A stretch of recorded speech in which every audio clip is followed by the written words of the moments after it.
Welcome to wishful ಅಡುಗೆ ಮನೆ. ನೋಡಿ, ಇವತ್ತು ಸೌತೆಕಾಯಿಂದ ಒಂದು ಸೂಪರ್ ಆಗಿರೋ ರೆಸಿಪಿನ ಮಾಡೋಣ. ಮನೆಯವರೆಲ್ಲ ಇಷ್ಟಪಟ್ಟು ತಿನ್ನೋ ಅಂಥ ರೆಸಿಪಿ ಹೇಗೆ ಮಾಡೋದು ಅಂತ ನೋಡೋಣ ಬನ್ನಿ. ನೋಡಿ, ಮೊದಲಿಗೆ ನಾನು ಸೌತೆಕಾಯಿದು ಹಿಂದೆ ಭಾಗ ಮತ್ತು ಮುಂದೆ ಭಾಗನ ತಕ್ಕೊಳ್ಳೋಣ.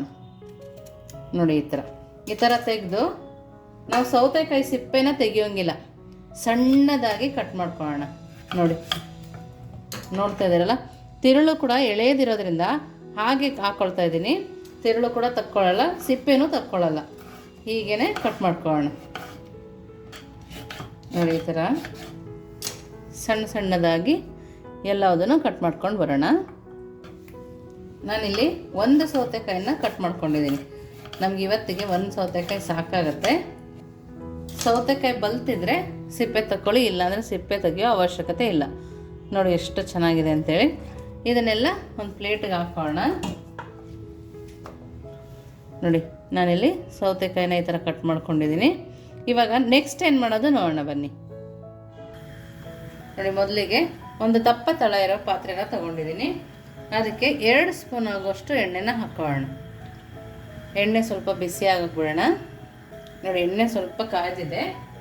ಸ್ವಲ್ಪ ಸಾಸಿವೆ, ಹಾಗೆಯೇ ಸ್ವಲ್ಪ ಜೀರಿಗೆ, ಹಾಗೆಯೇ ಒಂದು ಅರ್ಧ ಸ್ಪೂನ್ ಆಗೋಷ್ಟು ಉದ್ದಿನ ಬೇಳೆನ ಹಾಕ್ಕೊಳ್ತಾ ಇದ್ದೀನಿ. ನಾವು ಈ ರೆಸಿಪಿನ ಮಾಡೋಕ್ಕೆ ಈರುಳ್ಳಿ, ಬೆಳ್ಳುಳ್ಳಿ, ಟೊಮೊಟೊ ಯಾವುದಿಲ್ಲ ಅಂದ್ರೂ ದಿಢೀರಂತ ಮಾಡ್ಕೊಬೋದು. ನೋಡಿ, ಕರಿಬೇವಿನ ಸೊಪ್ಪನ್ನು ಕಟ್ ಮಾಡಿ ಹಾಕ್ಕೊಳ್ತಾ ಇದ್ದೀನಿ. ನೋಡಿ, ಉದ್ದಿನ ಬೇಳೆ ಹಾಕಿದ್ವಲ್ಲ, ಸ್ವಲ್ಪ ಕೆಂಪಾದ ತಕ್ಷಣವೇ ನಾವಿವಾಗ ಸೌತೆಕಾಯಿನ ಸೇರಿಸ್ಕೊಳ್ಳೋಣ. ನೋಡಿ, ಸಣ್ಣದಾಗಿ ಕಟ್ ಮಾಡೋದು ಸೌತೆಕಾಯಿ ಹಾಕೋಣ. ಸೌತೆಕಾಯಿ ಆರೋಗ್ಯಕ್ಕೆ ತುಂಬಾ ಒಳ್ಳೆಯದು. ಚಪಾತಿ ಜೊತೆಗೆ ತಿನ್ಬೋದು, ಅನ್ನದ ಜೊತೆಗೆ ತಿನ್ಬೋದು, ರೊಟ್ಟಿ ಜೊತೆಗೆ ತಿನ್ಬೋದು, ಯಾವುದ್ರ ಜೊತೆಗಾದ್ರೂ ಸೂಪರ್ ಕಾಂಬಿನೇಷನ್ ಅಂತಲೇ ಹೇಳ್ಬೋದು. ನೋಡಿ, ಎಣ್ಣೆಯಲ್ಲಿ ಸ್ವಲ್ಪ ಹೊತ್ತು ಫ್ರೈ ಮಾಡ್ಕೋಬೇಕು. ನೋಡಿ, ಇದರ ನಿಧಾನಕ್ಕೆ ಫ್ರೈ ಆಡುತ್ತಾ ಎಣ್ಣೆನಲ್ಲೇ ಸ್ವಲ್ಪ ಫ್ರೈ ಆದಮೇಲೆ ನಾವು ಇದಕ್ಕೆ ಸ್ವಲ್ಪ ಉಪ್ಪನ್ನು ಹಾಕ್ಕೊಳ್ಳೋಣ.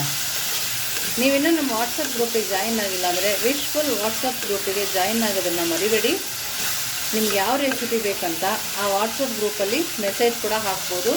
ಇದು ಕೂಡ ಒಬ್ಬರು ಮೆಸೇಜ್ ಹಾಕಿದ ರೆಸಿಪಿನೇ ಕಮೆಂಟ್ ಹಾಕಿದ್ರು, ಈ ಥರ ರೆಸಿಪಿ ಮಾಡಿ ತೋರಿಸಿ ಅಂತೇಳಿ. ಹಾಗಾಗಿ ಇದನ್ನು ಮಾಡ್ತಾಯಿದ್ದೀವಿ. ನೋಡಿ, ಎಣ್ಣೆಲಿ ಇಷ್ಟು ಫ್ರೈ ಆದ ನಂತರ ಸ್ವಲ್ಪ ನೀರನ್ನು ಹಾಕೋಣ. ನಮಗೆ ಸ್ವಲ್ಪ ರಸ ಬೇಕು, ಹಾಗಾಗಿ ನೀರನ್ನು ಹಾಕಿ ಈಗಲೇ ಉಪ್ಪನ್ನು ಕೂಡ ಸೇರಿಸ್ಕೊಬೇಕು. ರುಚಿಗೆ ಎಷ್ಟು ಬೇಕೋ ಅಷ್ಟು ಉಪ್ಪನ್ನು ಹಾಕೋಣ. ನೋಡಿ, ನಾವು ಇವಾಗಲೇ ಉಪ್ಪು ಹಾಕೋದ್ರಿಂದ ಸೌತೆಕಾಯಿಗೂ ಚೆನ್ನಾಗಿ ಉಪ್ಪು ಹಿಡಿದಿರುತ್ತೆ.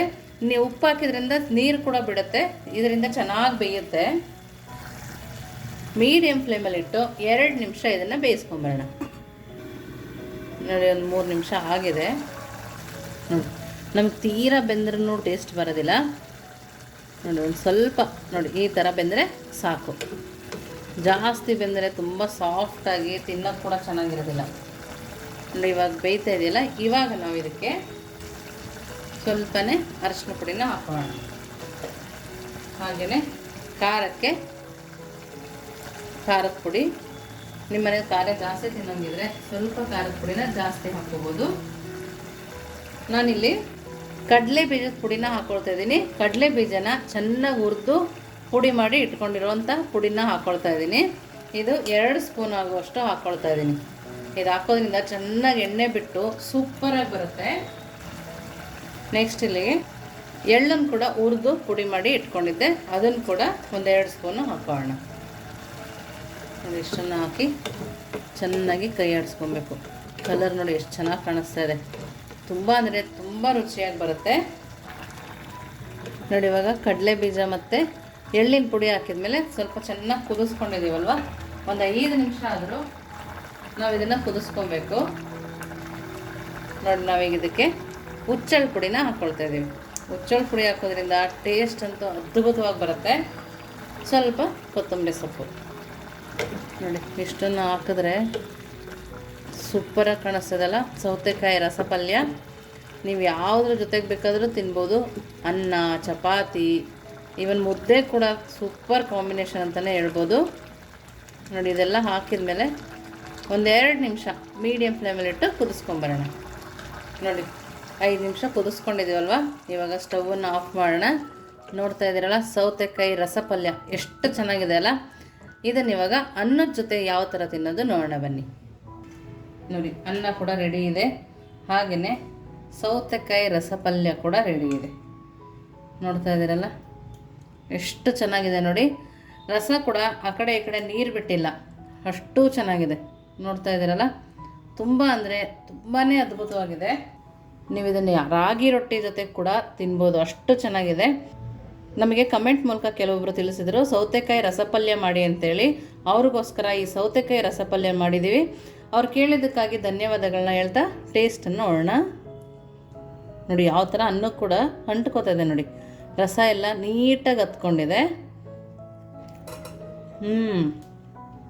ಸೂಪರ್ ಅಂದರೆ ಸೂಪರ್ ಕಾಂಬಿನೇಷನ್ನು. ನೀವು ಹೀರೆಕಾಯಿ ಸಹ ಈ ಥರ ಮಾಡ್ಕೊಬೋದು, ಅಷ್ಟು ಚೆನ್ನಾಗಿದೆ, ತುಂಬ ಟೇಸ್ಟಿಯಾಗಿದೆ. ನೀವು ಒಂದ್ಸರಿ ಮನೇಲಿ ಮಾಡಿ ಹೇಗಿತ್ತು ಅಂತ ವಿಶ್ಫುಲ್ ಅಡುಗೆ ಮನೆಗೆ ಕಮೆಂಟ್ ಮೂಲಕ ತಿಳಿಸೋದನ್ನು ಮರಿಬೇಡಿ. ನೀವು ನಮ್ಮ ಚಾನಲ್ ಸಬ್ಸ್ಕ್ರೈಬ್ ಆಗಿಲ್ಲ ಅಂದರೆ ಸಬ್ಸ್ಕ್ರೈಬ್ ಆಗಿ, ಲೈಕ್ ಮಾಡಿ, ಶೇರ್ ಮಾಡಿ. ವಿಶ್ಫುಲ್ ಅಡುಗೆ ಮನೆಗೆ ಥ್ಯಾಂಕ್ ಯು.